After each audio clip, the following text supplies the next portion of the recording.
everybody, and welcome to a very special episode of SCV Chat. I'm your host for the evening, Moose. We were originally, if you know, going to do this Monday, but of course, everybody was sick or busy. And the funny thing is poor GCB is still sick, and everybody else is Matt's still moving and all that. So we're going to be getting in the book very soon. But first, it is Robert E. Lee's birthday, so let's all give a big happy birthday to General Robert E. Lee. Before we get started, please remember the views and opinions expressed on this broadcast are not necessarily the views and opinions of the SCV, its GEC, nor any division, brigade, camps, or any other subsidiaries. So I'm so happy y'all could join us. We're starting a bit later, so I'm going to buy a bit of time for everybody to get in. We're starting at 7:30. So I couldn't even do the normal catchphrase of, you know what time it is on a Monday afternoon. But usually we do the reruns on Wednesday. So I'm hoping that we get a good little crowd here and we can celebrate Robert E. Lee's birthday. We have the legend Paul Grambling Jr. in the chat, past commander-in-chief.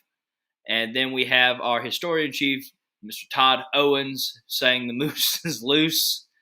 That I am. They're letting me talk a lot this week. I'm pretty sure Connor is very sick because he has to be very scared to be making me the host of the majority, if not of all of SCV Chat's programming this week. Jesse just said he got a new armed security job. Congrats, Jesse. But yes, it's good to see everybody on this very special day. Again, we're going to buy a bit of time before we get into our program for this evening. Please remember, tomorrow, Look Around the Confederation, we'll be talking about Lee Jackson Day, giving it the media coverage it deserves instead of the media coverage it got. And so if you have any Lee Jackson Day, how you celebrated, if you were in Virginia, no matter what, send it in to scvyouthOutreach@gmail.com, and it'll be featured on the upcoming episode of Look Around the Confederation. We also have the camp in Virginia putting up the new Robert E. Lee monument, modeled after the one taken down, coming on to talk about the progress they've made, and, of course, any other questions y'all have, so be coming up with them. We have Cousin Vinny in the chat. We have Miss Joy in the chat. With that, I think we have Mr. Dennis Brown in the chat. Look at you, sir. Let me put Adam's comment up. Happy 215th birthday to General Lee. Yes, it's a good day. It's a good day. This is basically Robert E. Lee week on SCV Chat. We'll be talking about General Lee the whole week here on SCV Chat. So hopefully you guys have been enjoying it so far. And tomorrow we'll wrap it up with Lee Jackson Day news coverage and talking about a Lee monument hopefully going up in the near future. Let's see here. All right, we got about a good crowd, so I guess we can get to tonight's program. We're going to be going over Lee the last years, and I have a very special guest on to help me do that. I'm extremely blessed he offered his services to come on Monday so we could have a good show here today. Me and him have both read the book. We might be a little bit rusty, but we have a great show for y'all planned. So without further ado, I'd like to welcome tonight's guest, Mr. Michael C. Hardy. Good evening, sir. Happy birthday, General Lee. Happy birthday indeed. As Jason said, basically January needs to be just, at this point, Lee Jackson month instead of just giving them a day. I celebrated, and I got people telling me they celebrate Lee Jackson Day from Friday till Sunday. Then, of course, Monday is Robert E. Lee Day in Mississippi anyway.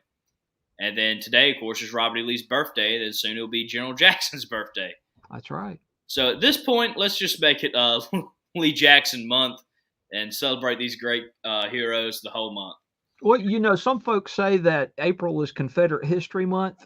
Mm-hmm. It's always Confederate History Month at my house. Hey, So, amen. I like to you hear know, that. whether it be Lee or Jackson or Forrest or maybe some general you've never heard of, Mm-hmm. it's always Confederate History Month around here.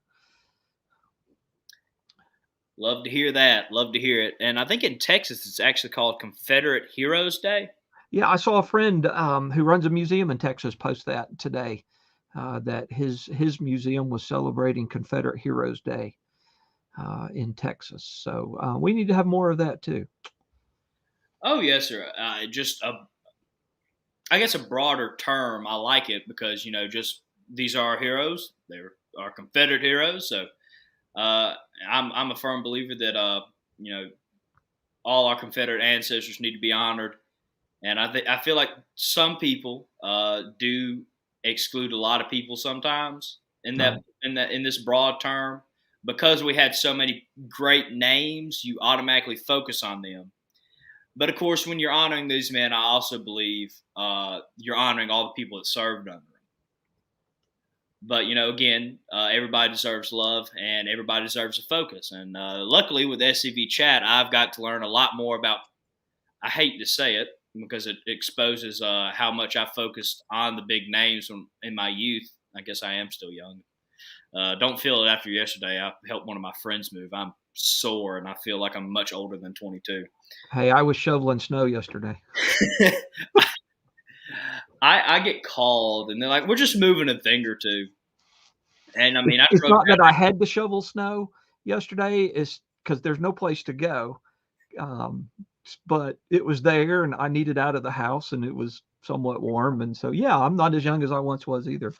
So, It's a running joke because I am the oldest usually in my friends group, that I act like the old man of the group because with me playing basketball, I hurt my knee at a very young age and never really got it looked at. So you get me walking or sitting for a long time, you'll see me start rubbing my knee and start extending it, trying to get some momentum into it.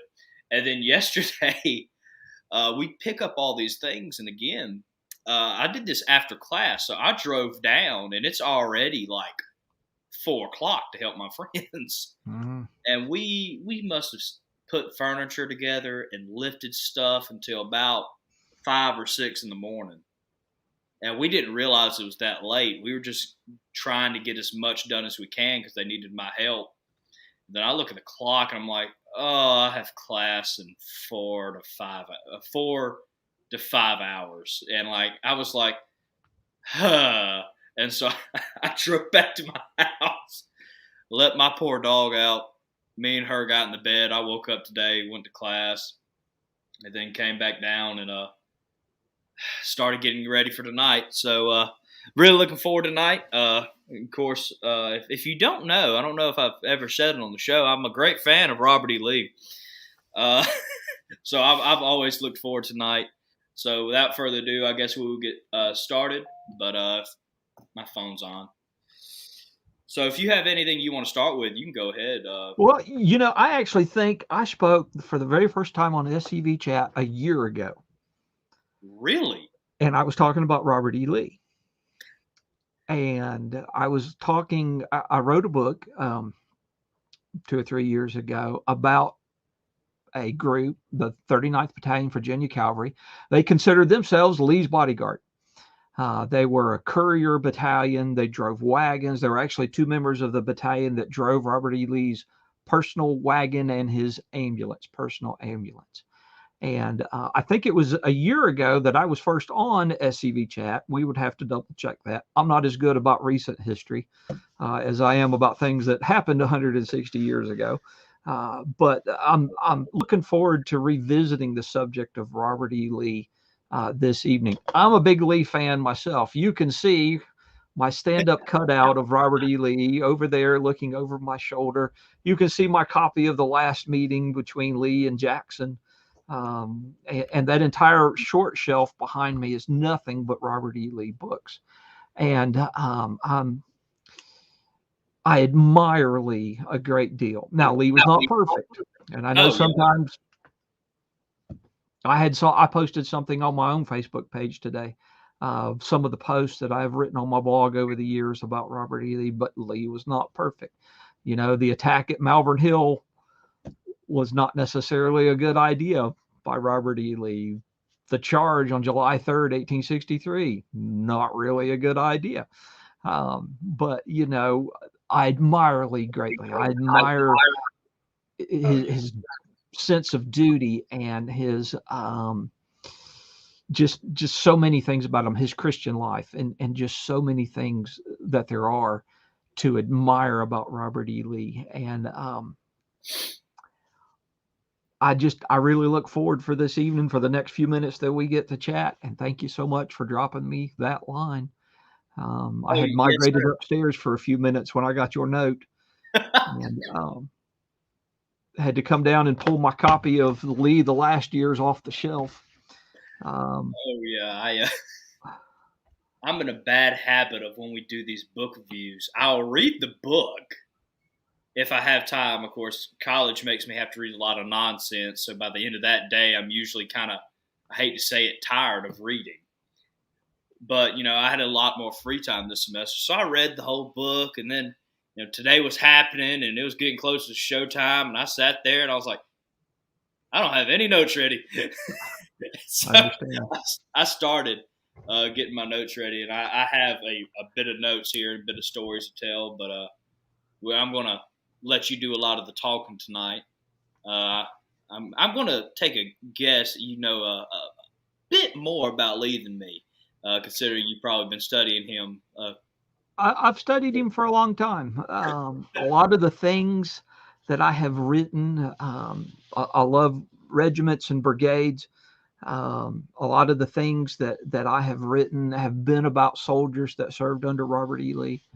And so there are his letters and reminiscences, that book, and of course Friedman's 4 volumes, that biography, and then Friedman's Lee's Lieutenants are usually my companions as I'm working on things that deal with the Army of Northern Virginia. There are just some fantastic resources out there about Robert E. Lee. He's the most written about Confederate general. So there are a lot of great things out there. And the book by Flood, Charles Flood, Lee the Last Years, was not the first book to cover the last part of Lee's life.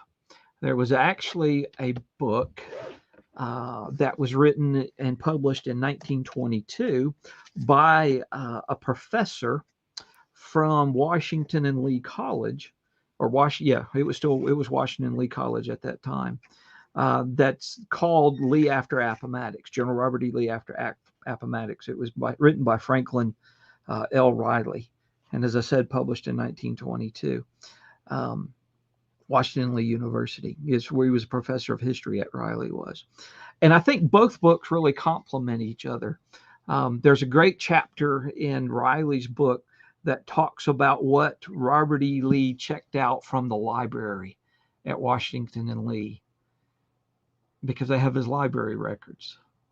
And he was reading he read Shakespeare, he read the history of England, and I being someone who's surrounded by books all the time, I enjoy seeing what other people have written.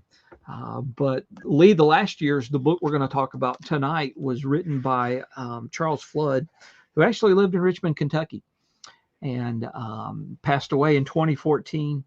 I think I got to meet him once. I was in Richmond, Kentucky. It's kind of where my wife's people are from, and was at a function, and then this had probably been 25 years ago, and didn't have the book then, or if I did, I didn't have it with me and didn't get him to sign it. But I like Flood's book a lot. It's very succinct. It really covers some good points about those last years, hard years that Robert E. Lee lived after the surrender at Appomattox. Hard years. And so, where do we go from there? Well, first, your instinct was right on. The last time, and I cannot believe it's been this long, you were on the show. I can tell because in the beginning of the video, I have my dog, and she's maybe 10 weeks old in the video, was January 25th of 2021. So almost a year ago. Yes, sir. And let's see here. Oh, this was the second episode you did, though. Okay. So this was it. Michael C. Hardy is back to talk about Stonewall Jackson and the Branch Lane Brigade. Right. That was a very good episode, if I remember correctly. But I was going to talk a bit about just Lee's connections to his students. That's really all I wanted to focus on. So, and his soldiers. So if you have anything you want to focus on and throw out there first, you can go ahead. There's a great little piece exchanged on page 53 of the book. If any of our viewers have this, and Lee is back in Richmond, and I think it's on page 53. Lee is back in Richmond, and one day there's a knock at the door, and Lee goes up and he opens the door, and Flood makes this point that Lee never knew when he could be arrested. When this little episode takes place, Jefferson Davis has not been captured yet. Davis is still out someplace in Georgia at this point in time. But Lee has that in his mind that he can be arrested at any time. And so there's a knock at the door, and Lee goes to the door. And when he opens the door, there's one of his old soldiers. And one of the old soldiers, of course, they're not old by that point in time, but one of his soldiers says that he wants Lee, the soldier, wants Lee to go with him because there are a group of soldiers that will take Lee into the mountain passes and protect Lee and guard him to keep him from being arrested. Because you had to know that all of these people thought that, they were probably going to be hanged.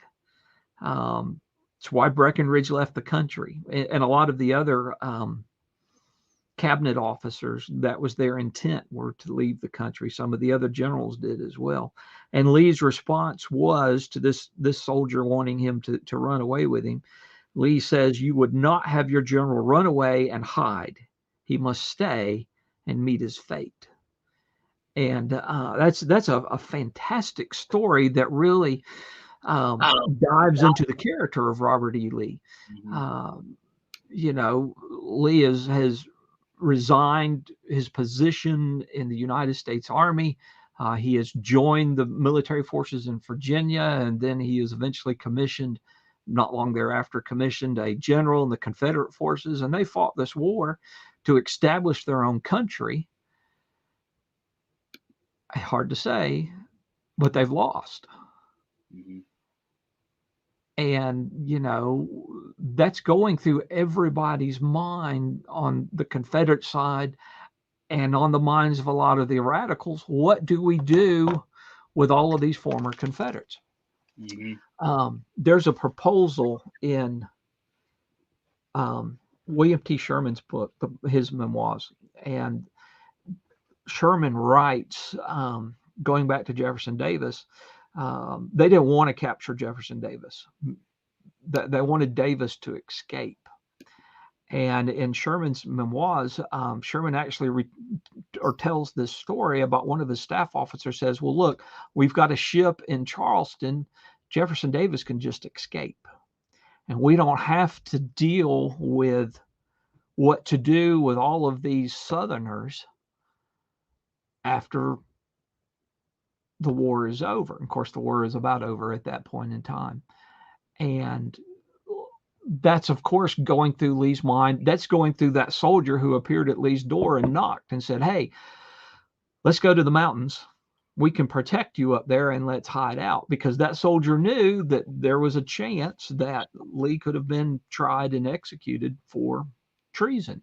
And a lot of naysayers these days bring that up. And I've seen it so many times today on Facebook, and I don't even respond anymore. That Lee was a traitor. And my response back when I used to respond was, "Hey, you need to go get your copy of the Constitution and read the definition of treason. And then after you've read that definition of treason, go back and get your copy of the Constitution and look up and see what it says about a state leaving the Union. And that usually ends the conversation right there, because there is nothing in the Constitution about a state leaving the Union. If you believe the Constitution, that's something that's relegated to the states themselves to decide. And since Virginia left the Union, joined a different country, how can Lee be guilty of treason? He's not a part of the United States anymore. But I don't even argue anymore with that. So I have better things to do with my time. Yeah. I got a lot of it on Robert E. Lee Day this Monday. Yeah. I posted the picture and just telling everybody, happy Robert E. Lee Day. And I got a couple people commenting on that, on Robert E. Lee. And then, I, of course, if you comment on my page, my SCV page, for sure, I was going to talk to you about it. And me and this person talked about it. And then I had a couple other comments on another post I made today. But yeah, some of these people, I hate to say it, but they're not in it. They don't want to learn. They're not open-minded to it. So at that point, I mean, I'm not saying you're wasting your breath, because there's always someone that could walk by and see it and be like, well, I didn't know it. Constitution said you couldn't succeed, or, I fully thought he was a traitor. Let me look into this more. I always try to be an optimistic on that angle, because I always think there's a chance for everybody to learn. And so I always try to go above and beyond and try to answer the questions to the best of my ability. And if you shoot me a question, I will do that as well. But I'm just not going to jump into other people's conversations anymore. I told somebody that the other day, and they said, why don't you get out there more? It's like, look, I have my email runneth over with people that are looking for help.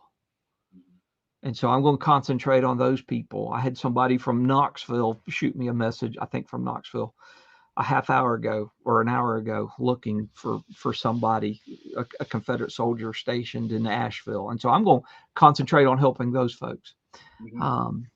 Of course, Lee was indicted for treason.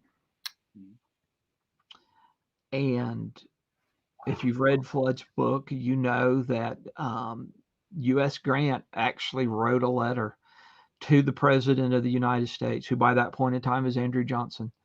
And regret to say a North Carolinian, but and said, General Grant writes to Andrew Johnson and says, these charges need to be dropped. I'm paraphrasing, of course, but these charges need to be dropped, and Lee needs to have his citizenship restored.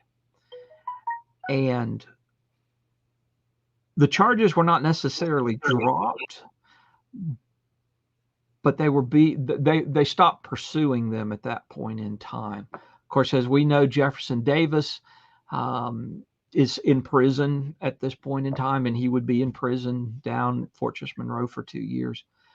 And they could never make that charge of treason stick.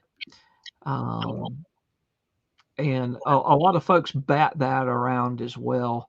That, of course, Davis would have been tried in federal court in Richmond, where the offense took place, and they couldn't get enough people to be on a jury. Well, there are so many carpetbaggers in Richmond by that point in time. I seriously doubt they would have had any trouble sitting a jury to try Jefferson Davis for treason. And there are a lot of radicals that wanted that. So the indictment against Lee, and Flood talks about this as well, is kind of swept under the rug. But Lee does not get his citizenship back, ever. Or at least in his lifetime, he does not get it back.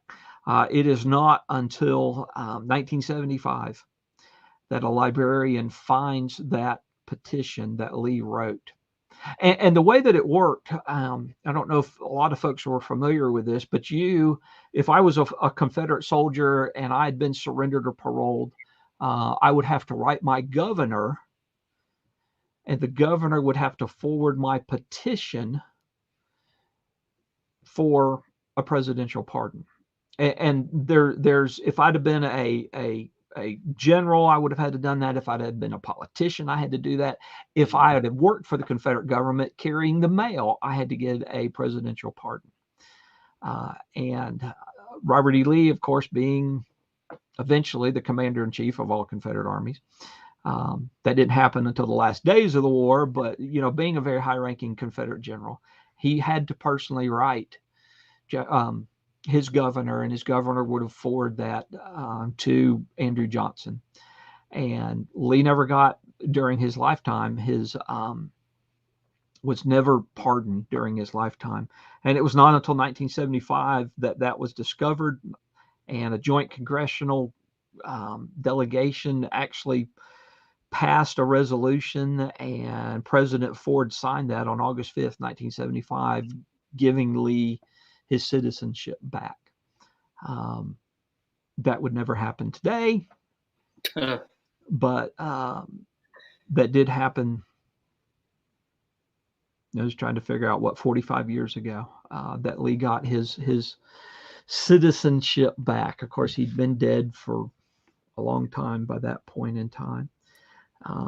It's hard to believe that it took that long for that to happen. And yeah, and it's hard to believe also how close that is now. I mean, 45, 46 years ago. Yes. Makes me wonder, though. I don't have an answer for this question. Maybe some of our viewers have that. How many other Confederate generals and politicians never got their pardon? I don't have an answer for that question. There are 425 Confederate generals, and I actually don't know how many Confederate politicians. That would include governors, and that would include your folks in the Confederate House and the Confederate Senate. So if anybody's looking for a research project, I probably will not get to that one in my lifetime, but maybe somebody's already looked into it. Sometimes I'm surprised. David Pope says Jubal Early never asked, and there are other Confederate generals that never asked. And that's there are folks who never asked. There are folks who never came back to the States. There are Judah P. Benjamin never came back to the States after he escaped during Jefferson Davis's flight south. And of course, there's the group of Confederates that went to Brazil. There are Confederates that went to Egypt. There are Confederates who went to Mexico. So these folks, there's a great book out there called Generals at Rest, that gentleman and his son, I don't remember the author right offhand, but they actually took years trying to track down and photograph the grave of every Confederate general out there, and found the vast majority. I mean, there are only a handful that they did not find. Not imagine taking that task up. Yes. Now, some folks, and you can get this out of Flood's book as well, there were some Confederates at that point in time. And I saw Christopher Rice kind of says this: many soldiers did not ask for pardons because they didn't feel like they'd done anything wrong. There were some folks that were against Lee asking for that pardon. And that's up to an individual person whether they ask for that pardon or not. And it's hard for us to read into individual people's lives. Some of them were very embittered over the experiences they had, and other ones just wanted to get on with their lives. There were certain jobs that you had to have your citizenship to do. Zebulon Baird Vance, who was Colonel of the 26th North Carolina and then Governor of North Carolina, took years to get his pardon back. Well, Vance, before the war, was in the U.S. House, and he was a lawyer. He hated being a lawyer. He really detested the whole law thing. He wanted to be a politician. And he did eventually get his citizenship right back. But until he got that, he could not serve in the U.S. Congress. And there were former Confederates that were elected to Congress that the U.S. Congress refused to seat because of their former Confederate allegiance and their involvement in the Confederate military or in the Confederate government. Casey asked about James Kemper. Was he, would he have to have a pardon to be governor? After the war, yes, he would have had to have a presidential pardon. And there were blanket pardons. Andrew Johnson passed a blanket pardon. You know, if you were a Confederate soldier and a private in the ranks like my kinfolk from Alabama or Tennessee or someplace, then you didn't have to have a presidential pardon. You were, hate to use the word, but the U.S. government, if you were a low-ranking individual, pretty much just, quote, absolved you of your sins. I know that's distasteful, but and said, okay, you can get on with your lives. It's those high-ranking folks, Jefferson Davis, Robert E. Lee, any of the 425 Confederate generals, any of the Confederate governors, any of the House or Senate members. You had, if you had, I think it was, don't quote me on this, I think it's, if 1860 your personal wealth was more than $20,000, I think that was the figure. If you were a departmental commander, any of those things, then you had to have a special presidential pardon. And another interesting idea, some governors were good about forwarding those pardons, but other governors were not. W.W. Holden here in North Carolina, when Jonathan Worth took his job as governor, Worth found all of these pardons in the back of a file cabinet that Holden had just sat on. And that may be true in other states as well. I write a lot about North Carolina, so I'm more familiar with that story. But, you know, I don't, of course, I think the South was right. And so many other things I could say about that, but we're supposed to be talking about Lee. I think many of these people were just trying to get on with their lives. And so that's the whole idea of the pardon, you know. Well, yeah, and it's not like Lee took offense, or not took offense, but it's not like Lee regretted his time in the Confederate Army. I think he said to a former soldier that went into his office after he was put as president of Washington College that he wanted to get the years back that he had from the Army. And again, I'm going to paraphrase because I thought I had the quote written down because I loved it today when I was going back and trying to find some notes, but I don't have it in here. But he talked about that being one of the most honorable years of his life, and like he was not going to top that as one of the great things he does in his life. And that showed to me right then and there, Lee still took pride in the fact that he served. He took pride in the cause that he fought for. It's just, again, he wanted the best for the South.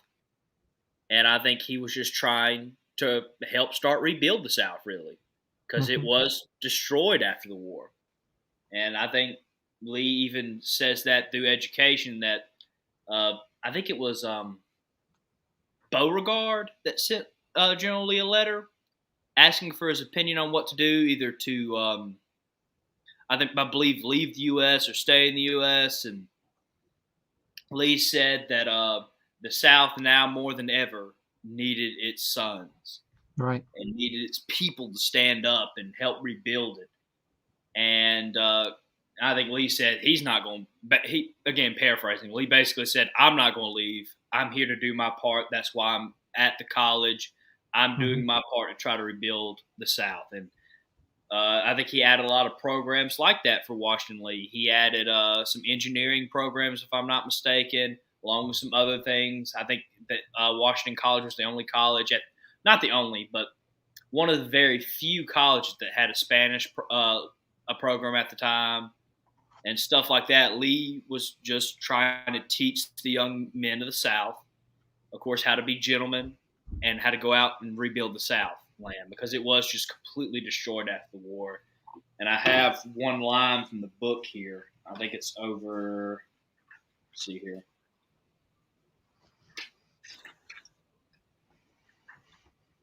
Well, I can paraphrase. I know it, but a lot of people in the South, when Lee first went to the college, a lot of people were more concerned about what they were going to eat and how are they going to live life than education at the time.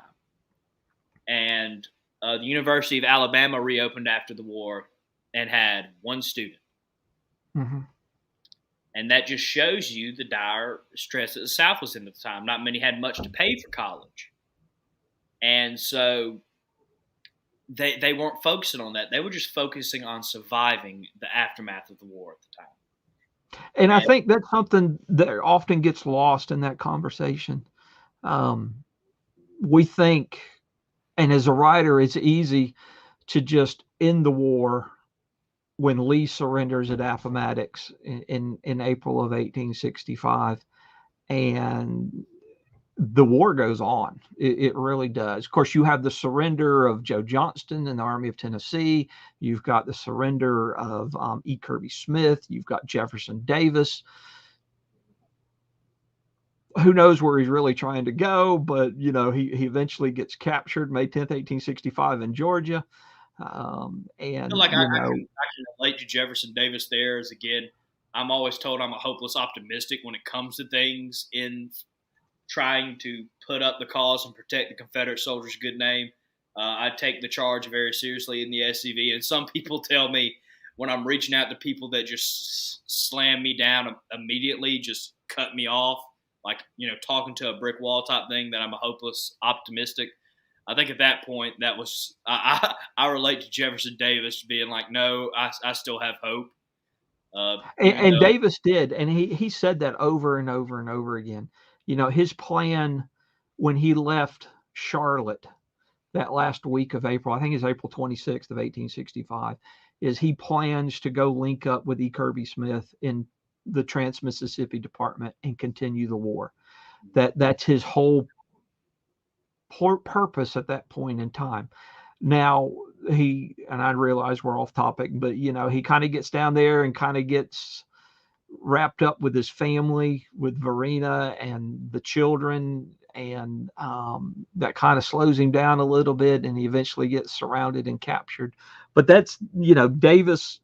There's a lot of people who hated Davis toward the end of the war and after the end of the war. A lot of Southerners who don't like Davis. But of all people, he still had hope. He still had faith in the Confederate cause. And that's evident that whole 3 weeks he spent in North Carolina, going from Greensboro to Charlotte and having those meetings with his Confederate cabinet in Charlotte. Of all the people there, he's the person who still believes that there is hope. And I don't know. Lee's a more harder person to study, to grasp when it comes to those last 4 or 5 years of his life. Of course, Lee never writes his memoirs. We have Davis and the Rise and Fall of the Confederate Government. Lee talks about it, and he petitions some of his former officers for letters and notes because he's toying with the idea of writing something, but he never does. And he gives a couple of interviews, and that's it. We don't get that from Lee. There was a conversation the other day, of all the people, who do you wish had left a memoir or something? And Lee comes to the top of a lot of people's list. Now, some people say, given what Lee had written as an introduction to that biography of his dad, that it would have been dry as dirt, whatever Lee would have written, based upon what Lee had already written. But I would have loved to have seen I would have loved it. Yeah. Lee's take on things. Of course, Lee, the war broke Lee financially. They lost Arlington. His son, one of his son's plantation house, the one there at Whitehall, had been burned by the Federals, and there's no way that Lee could have been the quote gentleman farmer. Lee had to make a living. He didn't get a pension from the U.S. Army. And so Lee didn't have the time because he was so busy rebuilding his little section of the South. And that little section is Washington College. And, the students that he had are important. I would love, and this may be out there, and it may even be in the book. I'm not sure. I would love to know how many of his students are former soldiers, because a lot of them in that last year of the war were kids.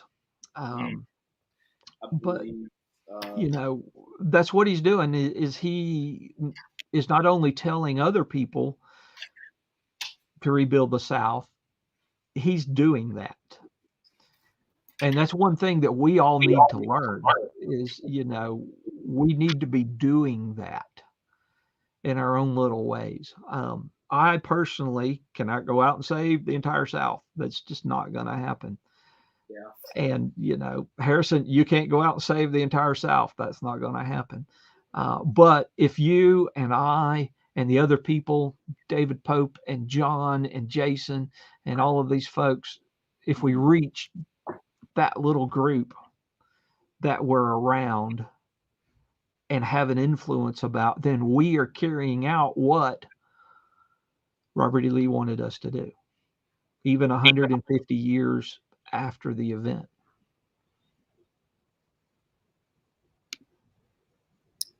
Yeah, and I have here, of course, when Lee came back, I mentioned earlier that, and this, of course, attests to, again, Robert E. Lee's popularity.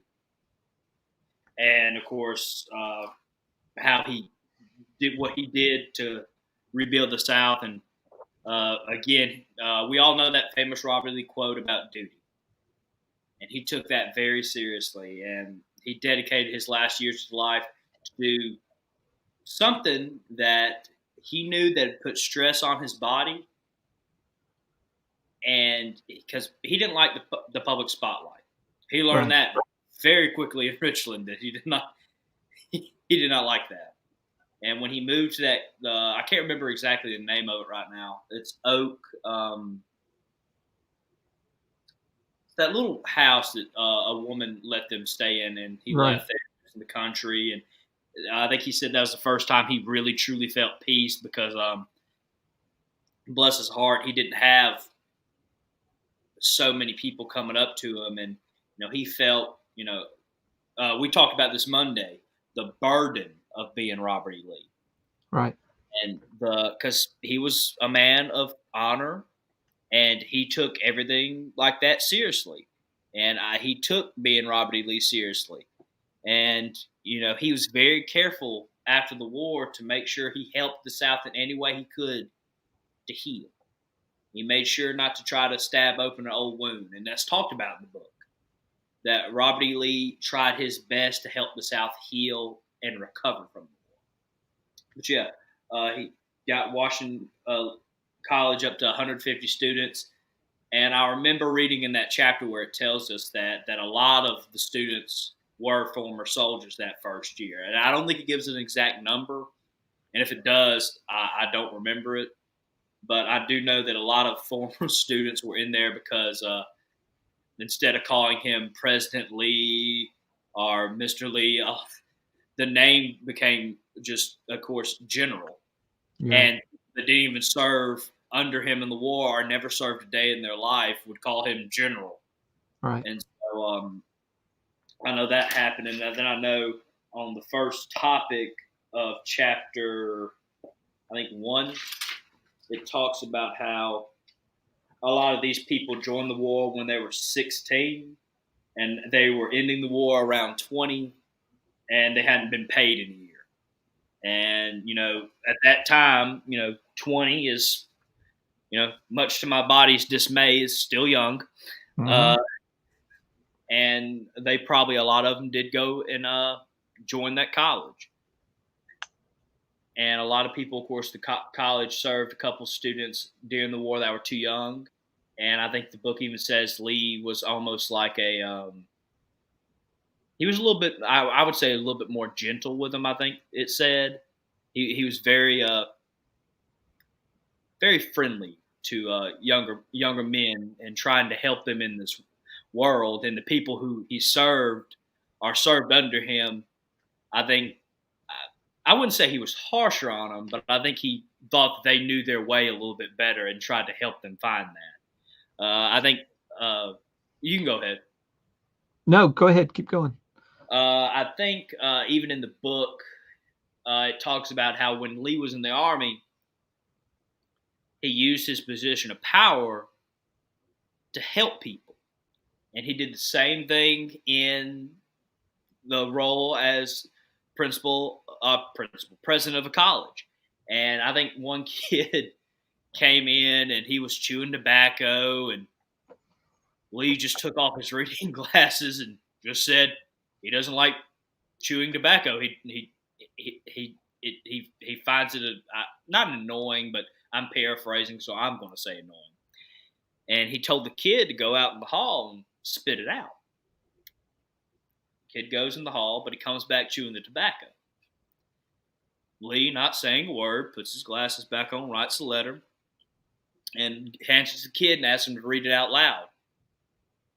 Kid reads it out loud, and it says his name, and then it says, is hereby dismissed for dishonoring the president of this college. Mm-hmm. And Lee looked at him and said that will be outside, posted on the bulletin board in 10 minutes. The weight of that, disrespecting General Robert E. Lee in the South, that poor kid would have just been looked. He knew the consequence of that simple sentence. So-and-so has been dismissed from the college because of his disrespect to the president. He knew what that meant. And then in another story, a kid whose father was in the Confederacy, but his mother was from actually New York. And so all the other kids called him Yankee. And he went to General Lee and he talked to him about it. And General Lee basically said, you tell them that next time they call you Yankee, they can come see and talk to me. And then I think as soon as the kid told them that, no one ever called him Yankee again. General Robert E. Lee knew his position. He knew the weight of being Robert E. Lee it had on him, but he also knew how it could help others. And he knew how to use that to help these young Southern gentlemen become gentlemen. He showed them how to act like a gentleman. Then he showed them how to help the South in their own way via their education, what they went into, what they could do for the South. And I think even in the book it says, and again, early chapters I focus on a good bit. I took a lot of tabs on that first couple of chapters. Robert E. Lee, more than any man, tried to help heal the wounds of this war more than anybody. Right. And I completely agree. He tried. He spent those last years, pun intended, of his life trying to heal the South and make its children, the children of his soldiers, or just his soldiers in general because they were so young, that next generation. He tried his best to teach them, and he tried his best to show them how to act and send them out into the South to be productive members of society. One of the things, stories I remember from the book is a young student being called into Lee's office for some minor infraction, and the student being absolutely terrified to have to go to Robert E. Lee's office and face Robert E. Lee And, Lee, of course, was very nice and very cordial, even though Robert E. Lee is known for having a temper. He did have an extremely violent temper, but he often kept it under check. But, that student having, and the kid was probably 14 or 15 years old, 16 years old. College students were a lot younger back then, but having to go into Lee's office because you'd committed some minor infraction, and sit down and talked with Lee. There was a comment up here from Sandra, and asked about top recommended books on Robert E. Lee. Let me pull it up real quick. Go back up. It was at 9:17. And I'm a big book guy. Many of y'all know that. I live on the side of a mountain in western North Carolina and don't have access to a good library. And so I just buy books and have my own good library in here. The book that we're talking about tonight, Charles B. Flood's Lee, The Last Year, is a fantastic book about Robert E. Lee and the last part of his life. I am a big fan of Douglas Southall Freeman's 4 volumes on Lee. It actually won the Pulitzer when it came out in the 1930s. Freeman was of a generation that could write. And when I was young, first getting interested in the war in that time period, my parents would take me to the library, and I checked out a lot of books from the 30s, 40s, and 50s and 60s. And those folks could write. They could tell what history is. History is a story. And I read Freeman, and I read Burt Davis and Clifford Doughty, and I even read Bruce Catton, who wrote about the Federal Army. But Catton could write, just put words together beautifully. So Freeman's 4 volumes on Lee, I really like. Flood's Lee, The Last Years, I really like. There's a couple of books that look at Lee's early life, Lee in the Shadow of Washington. And then I mentioned in a comment on, if you really like a lot of detail, Charlie Knight's new book on, it's called From Arlington to Appomattox. It is a day-by-day look at Robert E. Lee's life during the war. And Charlie did a phenomenal job with that book. But it's not a reader. You're not going to sit down like you are with Charles Flood, even though I did sit down and read Charlie Knight's book on Lee. It's not a reader like this. So those are some of my favorites. There are a couple of other books. I was not a fan of Pryor's book on Lee. And there's some others out there that, even though I have, I'm not that big of a fan of. Too many writers and historians today really let their bias show through when they're writing. And all writers have a bias. We all have a bias. Okay. Don't ever think that writers don't have a bias, because we all have a bias. But so many times those biases are so blatantly obvious. Historians come up with an idea, and then we go cherry pick resources to back up our idea, ignoring a whole bunch of stuff out there that may, not back up our idea. We only pick the things that back up our idea. So that's some of my favorites. There are a lot of other books on Lee. Sanborn's 2-volume biography is not bad. Margaret Sanborn. Clifford Doughty's book on Lee is pretty good. Not a big fan of Emory Thomas's book on Lee, but there are a lot of books on Lee out there. So I wish I could say I had read them all, but I have not. She said that she didn't catch the last book you recommended. What was it? I'm going to turn around and get it off the shelf, so bear with me. It's by Richard McCausland. It's called Lee in the Shadow of Washington. So I kind of like that book as well. Um, just remember, when you read somebody's book, it's their opinion or their bias.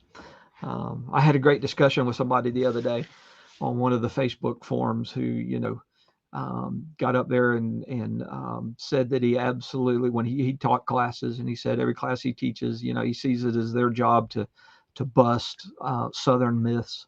And I responded back and said, every class I ever teach, I said that remember that 99% of everything you see is somebody's opinion. And they didn't like that very well. I broke my own rule and got into a discussion. But that's an important thing to remember.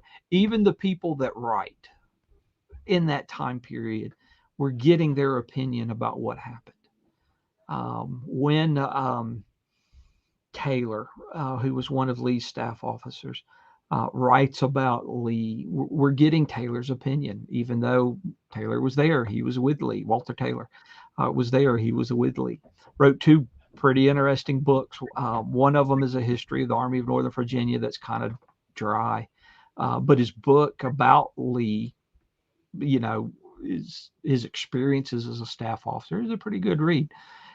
Even though Taylor can be critical of Lee at sometimes. And Lee is not, and I said this today and got somebody riled up a little bit, but, Lee was not always right. I think I've already said that this evening. Malvern Hill was not a good move. July 3rd, 1863 is not the best move that Lee could have made. We can sit back 150, 60 years later and say, well, Lee should have done this. He should have done that. But he didn't. Had I been Robert E. Lee on July 3rd, I would have pulled back. I would have guarded those mountain passes, forcing the federal army to go do something someplace and continue to let my army pick the countryside clean. But that's not what Robert E. Lee did. So sorry. Lee ordered that charge on July 3rd. He ordered the cavalry back in the rear, and it didn't work out very well.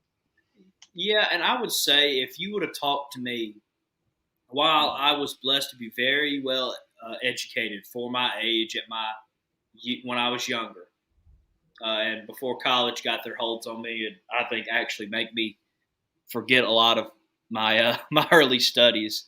I've had to go back and reread stuff I used to be able to tell you off the top of my head.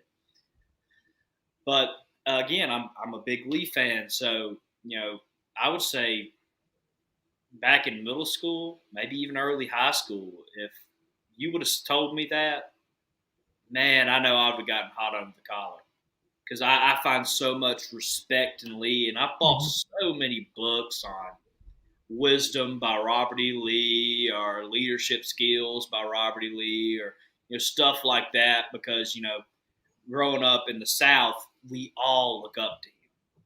Right. And he is a great hero, a great man, a great Southern gentleman. But we all need to remember, and it's a lesson I learned a bit later in life.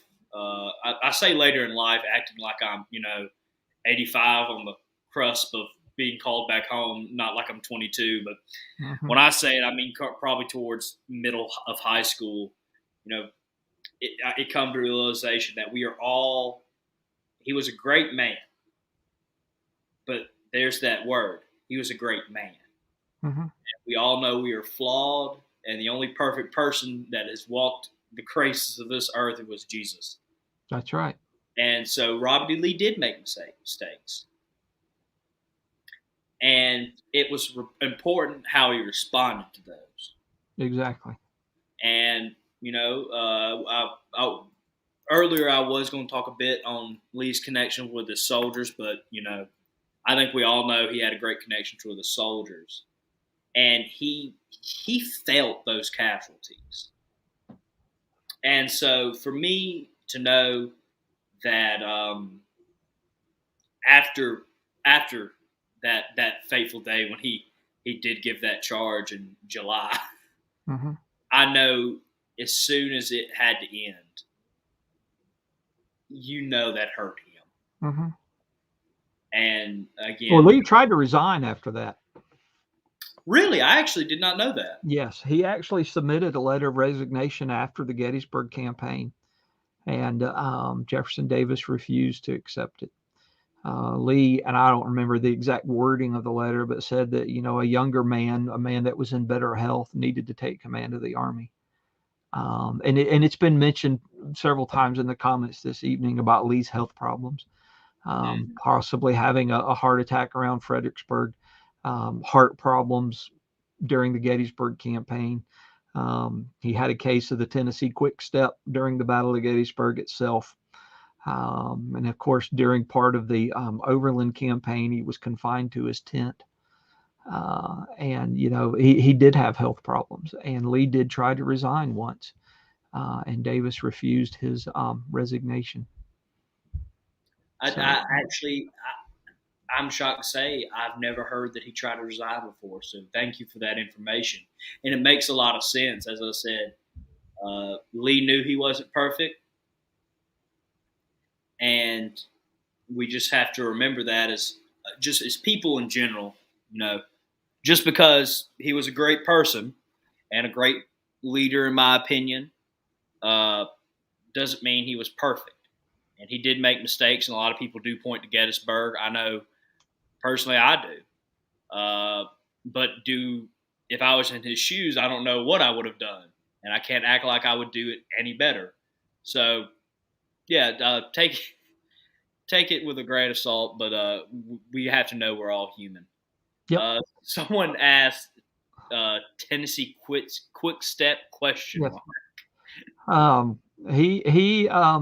You remember in the movie Gettysburg that Walter Taylor is offering that mountain of flapjacks and ham and butter and all that? Well, something right before the Battle of Gettysburg, Lee had eaten and it made him sick.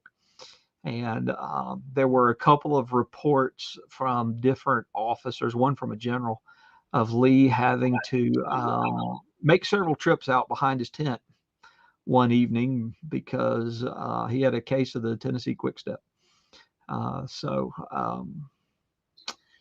Surely, David, you have heard of the Tennessee Quick Step.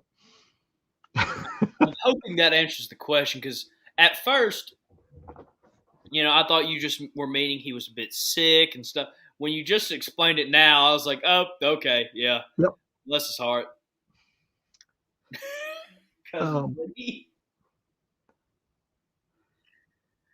Vincent, I can't say it was that bad, but he was having problems. And that was actually, to digress just a little bit, and I wrote a blog post about this. There were a lot of Confederate generals who had health issues like that during the war, because the food at times, many times, was substandard. There's a story about Lawrence O'Brien Branch. He'd had dysentery for 6 or 8 weeks, and he is actually being hauled in a wagon as the Army goes to fight, as Jackson goes to fight at Cedar Mountain. And literally right before the battle, he crawls out of the wagon. Literally right before his brigade steps off to go fight, he crawls out of the wagon to take command. And that was probably a pretty common occurrence. Maybe more so than we actually think, but yeah. They were ill quite often because of bad food. Plug, I actually have a whole book coming out on that subject sometime later this year called Feeding the Army of Northern Virginia. So hopefully it'll be this year. COVID's kind of messed that up, but that's okay. Someone talked about the stress that Lee had on his body. You can tell from a picture in that can't be right.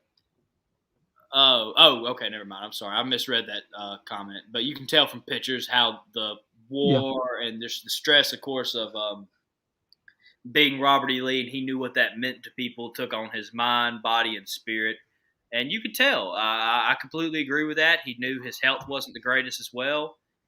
He knew he had heart problems. I don't think he knew how severe they were, though. And there's not really much way he could know. Right. But I mean, yeah, the stress of being Robert E. Lee, and of course the war and being a leader, took a toll on him. And I think you could even say that even adds to his character. If being a good person and you're over stressing about it, and you're over stressing that you're making the right choices for other people so they come out better, not you.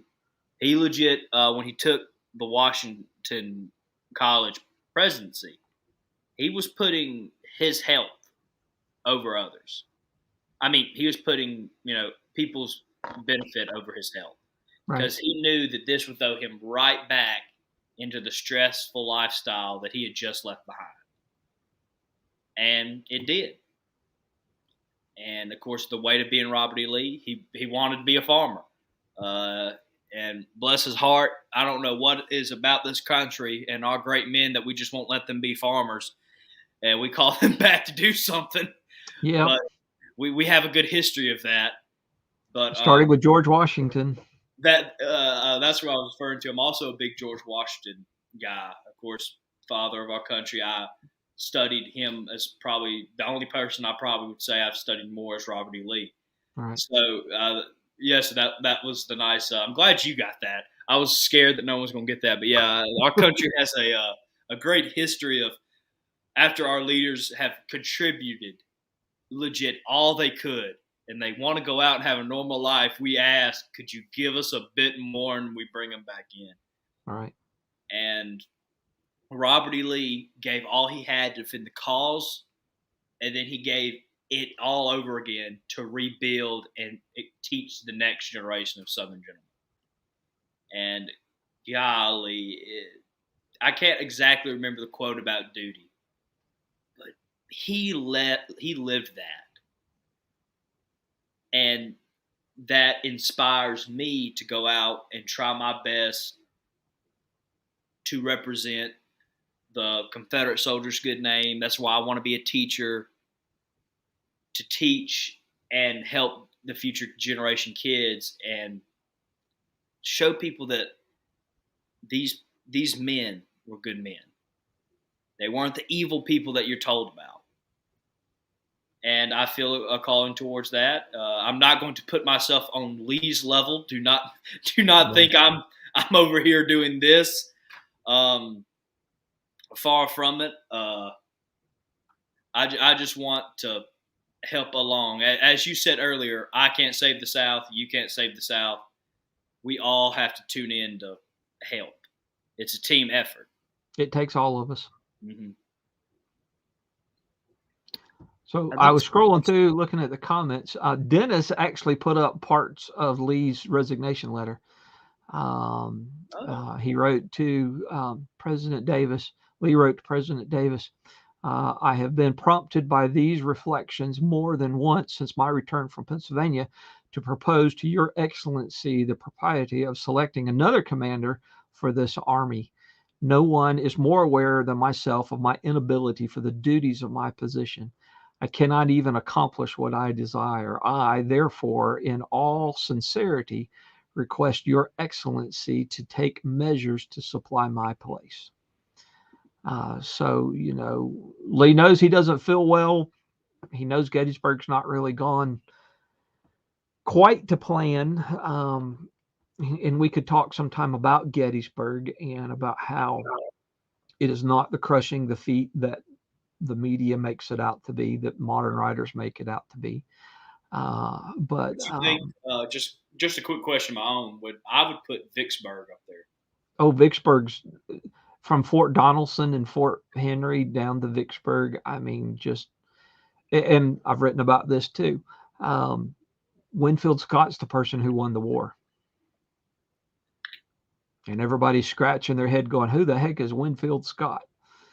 Winfield Scott was the commander-in-chief of the United States Army, and he develops this plan very early on called the Anaconda Plan, where his layout of the war is to strangle the South by blockading and closing down all of the ports, then capturing the Mississippi River, then sending the federal armies in. Well, the South doesn't have a lot of resources industrial wise. And it's eventually Winfield Scott's plan that wins the war, even though Scott's dead. He resigns and dies during the war. But it's the loss of the Mississippi River that is more important than, and it's the loss of the state of Tennessee that is more important than Gettysburg. But we can come back and talk about that at some other time. Oh yeah, and I think we've talked about. I think we've done a good episode tonight. I hope y'all have enjoyed it. I guess for a book review, because considering I've never hosted a book review, I guess this went well. I just enjoyed talking about Robert E. Lee with Michael and everybody else in the chat. So, I mean, I've had a great time. I hope y'all have. I guess for an official review, I would say read the book. Right. I would say it's definitely worth a read. I love it. I read it. I would say every couple months, either because I've left one of my books at the house, and I always have this book near me, and so I'll just pick it up and read it. I read it 4 times during COVID, which means I should really remember more of the information better than paraphrasing like I did tonight. But my memory is not the greatest. But I would think say I did okay for, it's been a couple of years since I've read that one. So I was about to say you did better than me, and I read the book this weekend. So bravo, sir, bravo. But again, I would recommend you buy the book. I guess if that's the stylus of a review, I would definitely recommend it. I enjoyed it. I loved it. And I think it has a lot of good information in it that we all need to hear. So without further ado, I guess it's time to end the show. Please remember about Look Around the Confederation tomorrow. Confederate Standard Time, same Confederate channel, same Confederate time. Well, no, not the same as tonight. It's 7. We go back to our normal time tomorrow. I extended this a bit so I could get my notes together and everything. But if you have whatever you did for Lee Jackson Day, celebrating it, whether in Lexington, because I know that got a lot of attention, and we'll be talking about that tomorrow. And you were like me in Mississippi, and I went out to just pay respects at a Confederate cemetery and a monument. And I explained a bit of Confederate history and the importance of monument, these memorials to a group of kids and their parents. And I took a couple pictures of people by the monument. That's how I celebrated.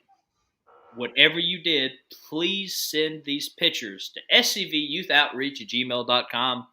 And we will be giving Lee Jackson Day the coverage that the news media should have given it. It did not. Shocker. We got a lot of negative press that day, so we're going to turn it around, take the narrative back from them, and we're going to be talking about that tomorrow. I do not think I have any more news.